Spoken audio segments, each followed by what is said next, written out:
দেখো, সরকারের যে বদল ঘটলো না, এই বদলটা তোমরা যা দেখতে পাচ্ছ বা আমি যা দেখতে পাচ্ছি, এই বদলটা কিন্তু অন্য রকমের।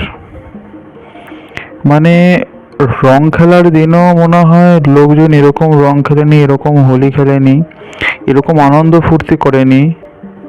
মনে হয় যখন দেশ স্বাধীন হয়েছিল সেই স্বাধীনতার সময় তো আমরা অনুভব করতে পারিনি কীরকম মানে মানুষদের ফিলিংস হয়েছিল, সেটা তো অনুভব করতে পারিনি। কিন্তু পশ্চিমবঙ্গ যে স্বাধীন হলো, মনে হচ্ছে এই যে সরকার চেঞ্জ হলো, মনে হচ্ছে পশ্চিমবঙ্গ স্বাধীন হয়ে গেল।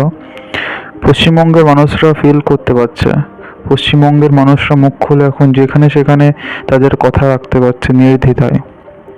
এতদিন ভাবতে হতো বলবো কি বলবো না, যদি কেউ শুনে ফেলে তাহলে অ্যাটাক করতে পারে, বিভিন্নভাবেই ভয় ছিল। আর মানুষের মধ্যে কিন্তু একটু ভয় ভয় তখন ভাবও ছিল।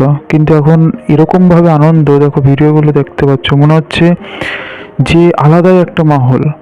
নবান্ন ভবন থেকে কি আসছে, জয় শ্রীরাম স্লোগান। মানে সেখানকার মানুষজনও এতদিন প্রেশারে কাজ করছিল, মানে তাদের মনের থেকে চাইছিল না সাপোর্ট করতে, মানে তাদের সরকারকে, যখন সেই সরকার ছিল।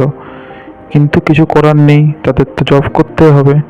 সেই জন্য নবান্নেতে আলাদাই মাহল, পুরো পশ্চিমবঙ্গে আলাদাই একটা উত্তেজনা, আলাদাই একটা মানুষের মধ্যে জোশ, আলাদাই একটা রং খেলার অনুভূতি।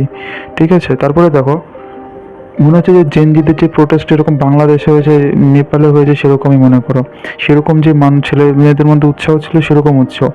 কিন্তু এই উৎসাহটা ওদের আর আমাদের মধ্যে পার্থক্য জানো কি?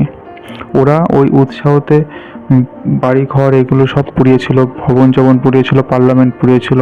কিন্তু আমাদের উৎসাহ কি? আমাদের উৎসাহ আমরা রং খেলে করেছি, আমরা বিভিন্ন মিছিল নিয়ে বেরিয়েছি, জয় শ্রীরাম বলেছি, নাচ গান করেছি। ওটাই হলো গিয়ে আমাদের হিন্দু ধর্মকে, আমাদের সমাজকে, আমাদের সংস্কৃতি, আমাদেরকে ওদের থেকে আলাদা করে তোলে এই জিনিসগুলোই। ঠিক আছে, পশ্চিমবঙ্গের মানুষ এখন বিশাল খুশি মন থেকে। শুধু সরকার সরকার তো চেষ্টা করবে, আর সরকার যদি চেষ্টা না করে তখন আমাদেরও একটু বলতে হবে। আর চেষ্টা করবে, সাথে সাথে সরকারের সাথে আমাদেরও থাকতে হবে, মানে সরকারকে সাহায্য আমাদেরও করতে হবে। ঠিক আছে, সেই জন্য নিজের লোকমতটা ক্লিয়ার, ভালো সুন্দর রাখতে হবে, আর একজোট হতে হবে। ঠিক আছে।